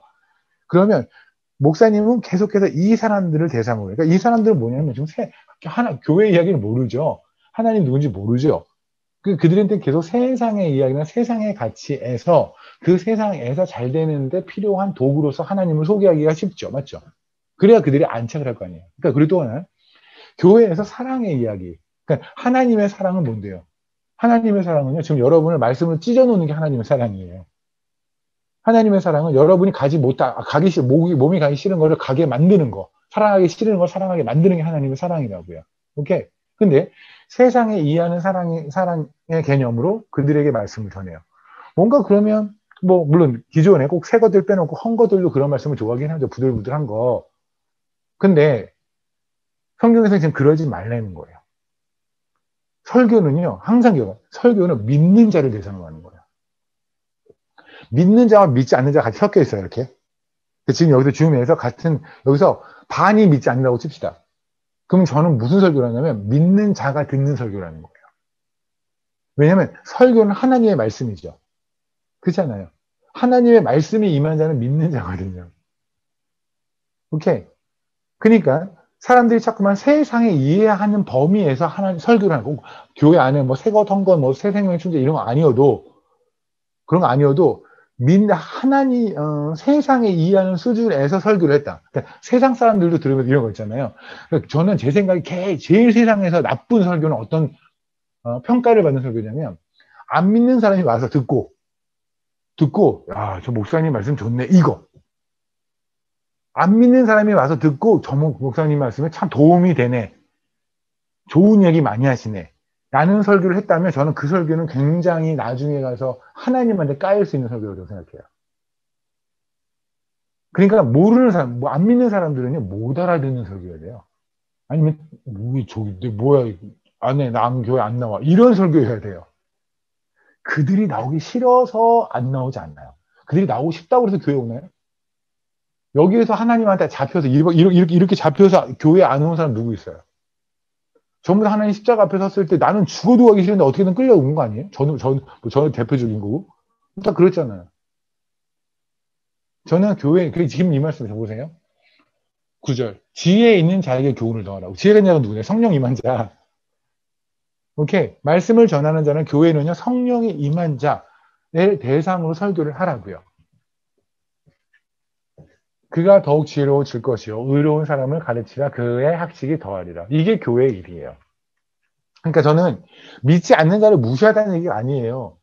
그들이 이해하는 범위에서 하나님을 소개해야 되죠. 그러니까 그들이 알아듣는 어떤 용어로 그렇다고 해서 그들이 가지고 있는 가치에 맞춰버리면 안 된다고요.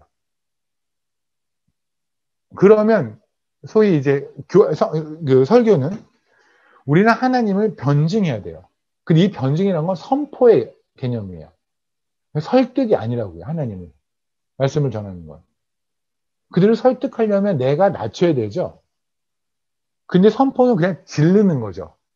그죠? 그러니까 하나님의 진리는 질리는 거지 그냥 선포를 하는 거지 이것이 설득하는 게 아니란 말입니다. 오케이. 그러니까 제가 다시 말씀드리지만 하지만 그럼에도 불구하고 말씀이 조금 더 친절하게 장원 목사님이랑 여기 재용 목사님, 신재 목사님처럼 이렇게 부드럽게 이렇게 설명하시면 참 좋죠. 저같이 이렇게 거칠기가 하늘을 찌르게 이런 건 안 좋아요. 부드럽게 그러나 진리를 전하는 게 베스트겠죠.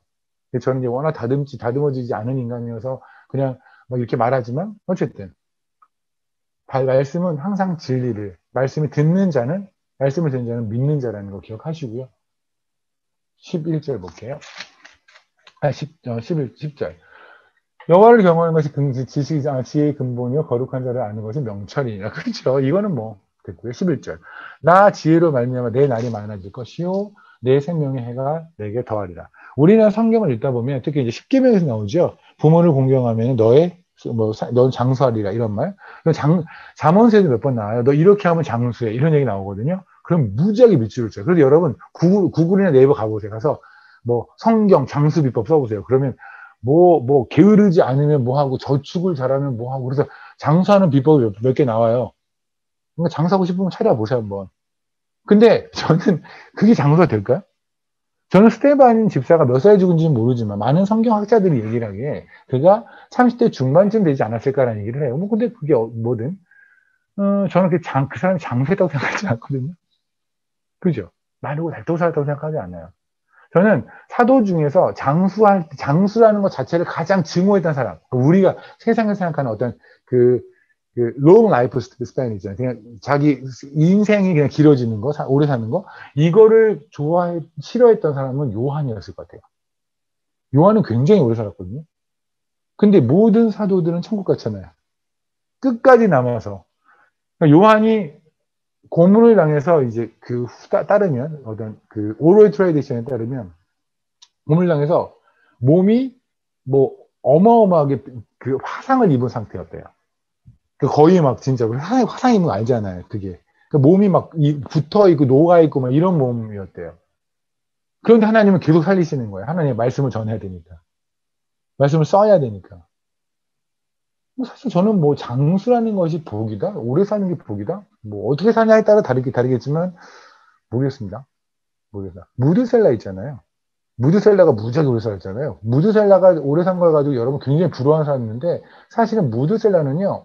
그 900년이 넘는 시간 동안은요. 예녹처럼 복음을 전했던 사람이에요. 까이면서. 그 나중에 시간 되고 제가 한번 옛날 사경회담을 했었는데 약간 그랬던 사람이에요. 무드셀라는 유치해 보면.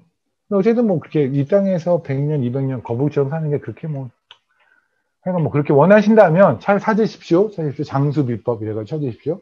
근데 여기서 이 장수는 그게 아니란 말이죠. 성경에서 말하는 장수는 잠언, 서도 마찬가지고 십계명도 마찬가지고 장수는 이 땅에서 200년을 사는 게 아니에요. 그게 아니라 아까 우리 찬양할 때 그랬잖아요. 이 땅에서의 첫날이 하나님 안에서의 이 하루가 낫다고요. 그러니까 주 안에서 주 예수 그리스도 숨 쉬고 사는 하루가 바깥 세상에서 1000일을 사는 것보다 3년을 사는 것보다 낫다고요. 그러니까 저는 하나님을 만난 지 이제 10몇 년 됐잖아요. 그죠? 13년이 됐네요.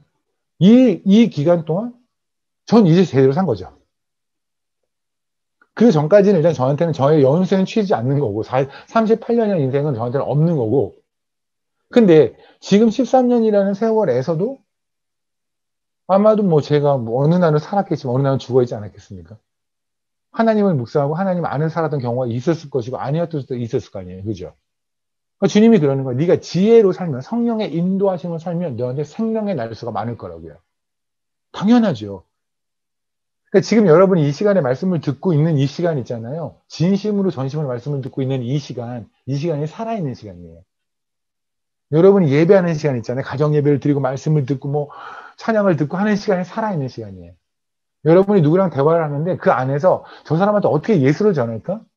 저 사람 어떻게 예수의 이름으로 예수를 기준으로 저 사람한테 저 사람 커레이지 시켜줄까? 아니면 뭐 인커리지 시켜줄까? 라고 여러분이 생각하는 게 생명이 있는 사람이에요.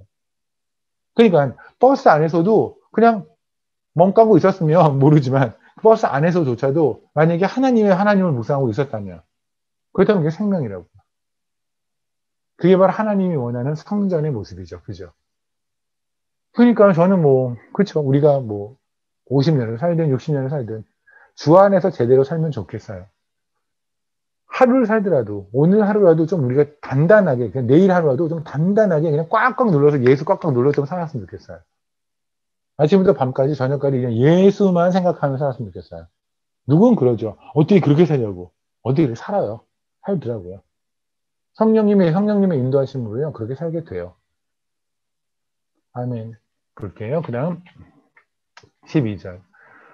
네가 만일 지혜로우면 그 지혜가 내게 유익할 것이나 네가 만일 거만하면 너 홀로 해를 당한. 당연하죠. 하나님의 말씀은요. 왜 우리가 고린도서에 나오잖아요.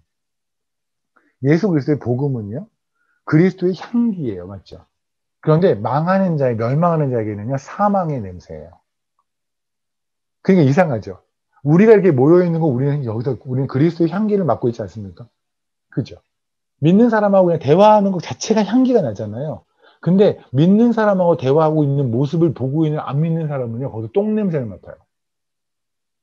그렇게 싫어요. 그러니까 생각해보세요. 우리가 찬양하는데 그들한테 무슨 해를 줘요? 우리가 이 시간에 모여서 예배를 드리는 게 무슨 해를 줘요?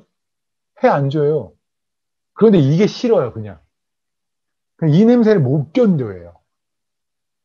그래서 똑같은 복음이지만 그 복음이 누구에게는 그리스도의 향기가 되고 누구한테는 사망의 냄새가 된단 말입니다. 이거를 알고 살아내야 돼요, 그리스도인은. 그러니까 저는 세상하고 친해지려고 하지 마세요. 세상에 선포하세요, 예수를. 그러면 자연스럽게 사업도 좀 망하게 되고 막 그래요. 망하라고 제가 막 기도하는 건 아닌데 삶이 고달퍼지죠. 계속 예수를 얘기하면 예수를 감추면 인생이 편안해져요. 예수를 계속 말하면 사업 안 해도 뭐 해도 예수를 집어넣는 순간에 힘들어져. 그죠? 그럼에도 불구하고 예수 넣으시라고 해요. 제가 어저께도 남서울교에서 그런 얘기 했는데, 우리 월드컵 한 5번 보면 여기서 우리 없어질 사람 몇 명 있어요. 월드컵 10번이면 대부분 사라져요, 여기. 10번이면 40년이잖아요. 40년이면 대운이까지 위험해요. 대운이 정도까지는 위험해요. 살아남을 애 누굴까? 동진이 정도가 살아남을까? 40년 후면? 우리 거의가 끝나요. 월드컵 10번. 월드컵 10번이면 40년이잖아요. 그러니까 저는 제가 생각하기에 이강인이가 은퇴하기 전에 저는 죽을 거예요. 아마도. 그렇죠? 손흥민 은퇴까지는 보지 않을까 싶은데 이강인 은퇴까지 못 볼 것 같아요.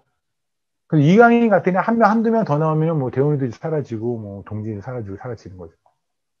그렇게 살아서 주 앞에 섰을 때, 그 주 앞에 딱 섰을 때 여러분이 세상과 친해가지고 살았던 것은 자랑거리가 안 되겠죠. 그죠? 그런 거예요. 그러니까 만약에 남자친구가 있는 자매가 있어요. 너무 사랑하는 자매가, 남편이 있어요. 근데 그 자매한테 그러죠. 막 아가씨 같으세요. 그러면서 누가 데이트 신청을 하는데 그 데이트 신청을 은근히 받아주고 있다면 그거 되게 웃긴 거죠. 막 이해가 돼요, 지금? 이해 안 되죠? 그거는 남편한테 가서 절대로 자랑할 수 없고, 아니, 남편한테 꿀밤이한테 맞아야 되는 거 아닙니까? 근데 이거 보세요. 예수 그리스도 내 신랑 앞에서 내가 세상과 친했던 이야기, 세상과 팔짱 끼고 다녔던 이야기를 어떻게 할래요? 그러니까 우리는 그러죠. 세상을 살면서 어떻게 그렇게만 살아요? 힘들겠죠. 그래서 성령님이 함께 하신다는 거예요. 그래서 주님께서 끝날까지 내가 너와 함께 하리라고 하시는 거예요. 힘들지만 그렇게 살자는 얘기죠. 나중에 봅시다. 저 얘기 안 했었죠. 얘기했나요? 유미 선교사하고, 유미하고 이제 형우 결혼할 때 줄에 섰던 얘기 제가 했나요? 줄을 섰었어요. 제가 줄을 2번 섰는데, 한 번은, 그러니까 이우영 목사님이라고 지금 현재 그 잠실동 교회인가? 거기에서 지금 부목사로 계시는, 청년부 담당하고 계시는 목사님, 이제 그때 결혼할 때 이제 주례를 받고, 그리고 이번에 유미 형우 결혼할 때 주례를 받는데, 유미 형우 결혼할 때 봤더니, 옆에, 했더니 저쪽에 스크린 같은 게 있더라고요. 그 스크린, 공중에 들락날락 매달려 있는 스크린인데, 거기에 얘네가 데이트하던, 했을 때 찍었던 사진들 있죠. 그런 게 계속 이렇게 나오는 거예요. 그러니까 하객들은 막 들어오고, 그럴 때 그걸 틀리면서 이렇게 보면서 사람들이 뭐 이러면서 들어오는 건데, 전 그걸 보면서 걔네들이 지들이 무슨 연예인이라고 비밀 연애를 했었거든요. 그래서 이것들이 나도 알지 못하게 굉장히 많은 짓을 했구나. 다양한 곳에서 사진을 찍었더라고요. 뭐 바다도 가고 뭐도 이랬더라고요. 그래서 얘네들이 이걸 하루에 다 옷 갈아입고 다녔을 건 아닐까 했는데, 이게 그럼 꽤나 오랫동안 얘네가 만났다는 얘기인데, 이제 그러면서 주례하는 사람이 굉장히 마음이 불편한 상태에서 이제 그걸 보고 있었어요. 근데 딱 드는 생각이 뭐였냐면, 만약에 천국의 입구라고 생각해 보세요. 천국 입구. 그 천국 입구에 그런 스크린이 있다고 생각해요. 천국이 아무리 여기보다 테크놀로지, 어떤 IT 기술이 떨어지겠어요. 하나님의 나라인데. 있다고 쳐요. 그러면 거기에서 만약에 화면에 사진이 뜬다고 생각해 보세요. 그러면 지금 유미하고 형우가 뭐 지네 둘이 뭐 묵상하고 뭐 이런 거 막 찍어 떴거든요. 걔네가 뭐 서로 묵상하고 뭐 이런 것들이 막 사진 뜨는데, 근데 거기에 저희 얼굴 떠요. 제 얼굴 딱 떠요. 근데 그럼 주님 얼굴 떠야 되잖아요. 그죠? 주님이 신랑이니까. 그래서 딴 남자거든요. 하객을 들어오는데, 저는 딴 남자랑 있었던 사진이 막 나오면 어쩌실래요? 이런 결혼식은 아니죠. 그러니까 그 사진에서는 얘네, 그 보세요. 거기는 하객들이, 저는 거기에서 걔네들이 어디서 사진을 찍었는지 몰라요. 물론 먹는 사진도 있었을 텐데, 제가 그때 보면서, 저 아이스크림 브랜드가 뭐야? 저기 뭐 하겐다지야? 뭐 이런 거 봤을까요? 야, 쟤도 비싼 거 먹었네? 이런 거 봤을까요? 아니죠. 걔네가 서로 사랑하며 눈 맞추고 있는 모습을 봤겠죠. 여러분도 그러지 않겠습니까? 그러니까 우리가 이 땅에서 무엇을 먹었냐, 무슨 옷을 입었냐, 이거가 나중에 가서는 아무런 의미가 없다고요. 주님의 얼굴을 보고 있었던 거. 그죠? 생명으로 살았던 거. 하루를 살아도 생명으로 살았던 거. 그게 그날 중요하지 않겠습니까? 그죠? 그렇게 살았으면 좋겠어요. 그렇게 사는 사람들이 모여 있는 곳이 교회예요. 그러니까 아까 말씀드린 대로 이 밑에 얘기는 이제 여러분들 읽어보시면 알아요. 믿지 않는 사람들이 이제 우리를 꼬시는 이야기, 우리 앞에 나눴던 얘기, 그 얘기는 이제 놔두고요. 결론부로 나갈게요. 생각해 보세요. 우리가 주님이 아다마가 되어서, 아니, 아파르의 원조가 주님 아닙니까? 그죠? 그 주님이 스스로 아다마가 되어서 십자가에 달려 죽으셨어요. 짐승이 되어서. 모든 포도주를 쏟았어요. 모든 예수의 피를 쏟았어요. 그리고 죽으셨어요. 그것만 기억하시면 돼요. 그게 지금 교회라고 하는 거예요. 그거를 기억하는 사람들이 성도예요. 그 성도는 이 땅에서 매일 말씀을 먹어야 해요. 하나님의 양식을 먹어야 해요. 주님의 포도주를 마시고, 그리고 주님의 피를 마시고 주님의 살을 먹어야 해요. 말씀을 계속 먹어야 해요. 근데 말씀을 먹는데 말씀을 주는 사람은 믿는 자, 예수 그리스도의 영에 임한 자를 중심으로 그들을 타겟으로 말씀을 전해야지, 믿지 않는 자 교회를 성장하기 위해서, 교회 성장 연구소라고 아세요? 그 대한민국에서 만들어진 건데, 그 대단한 연구소예요. 교회 성장 연구소, 교회가 성장하는데 무슨 연구가 필요해요. 교회는 성장할 때 연구하면 안 돼요. 연구를 하면 망해요. 교회는 왜 성장하는 거에서 연구를 멈춰야 하나님이 키워줘요. 근데 교회 성장 연구소라는 게 있어요. 세계적으로 있어요. 우리나라도 있고 미국도 있고, 만든 데가 우리나라예요. 무지하게 큰 교회에서 만들었는데, 거기서 뭐 했는지 아세요? 설교자는 절대로 사람들의 기분을 상하는 얘기를 하면 안 돼요. 죄의 이야기. 교회 성장 연구소에 나온 이야기예요. 죄의 이야기, 회개 이야기를 하면 안 돼요. 이게 뭔 말 같지 않아요. 그래야 새로 온 사람, 새 신도들이 좋아한다는 거예요. 새 신자들이 좋아한다는 거예요. 여긴 백화점이 아니죠. 그죠? 그래서 말씀을 항상 믿는 자를 대상으로 선포하라는 거. 물론 그것의 말투도 또는 뭐 쓰는 용어도 그 여러 가지가 다 중요하지만 무엇보다도 그 메시지가 변하면 안 된다는 거. 그 메시지를 받고 그 말씀대로 살아가는 자들의 삶이, 오늘 하루를 살았다면 우리의 삶은 오늘 제대로 산 거잖아요. 그러면 우리의 오늘은 밖에서 하나님을 모르고 사는 사람이 1000일 동안 살았던 것보다 더욱더 알찬 삶을 살았단 말입니다. 그렇게 사는 사람이 마지막에 하나님 앞에 서면, 그러면 그때 가서 이제 하나님이 하시겠죠. 근데 사실 그렇게 산다는 게 쉽지가 않죠. 그래서 우리에게는 예수의 흔적이 더덕더덕 있는 거예요. 가슴도 너덜너덜하고, 우리는 그냥 그렇게 사는 거예요. 이 땅에 그렇게 살자고요. 나중에 가서 주님 앞에 갔더니 가슴도 너무 너무 그냥 미끈하고 아무것도 없으면 주님이 답답하지 않을까요? 그잖아요. 전쟁터를 갔다 오면 애가 뭔가 좀 그래야죠.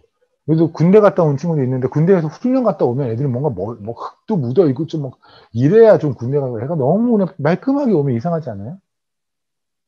우리는 이 땅에서 하나님 주님의 근사예요. 이 땅은요, 이리 때예요. 이 땅의 족수가 훨씬 많고 우리는 소수예요.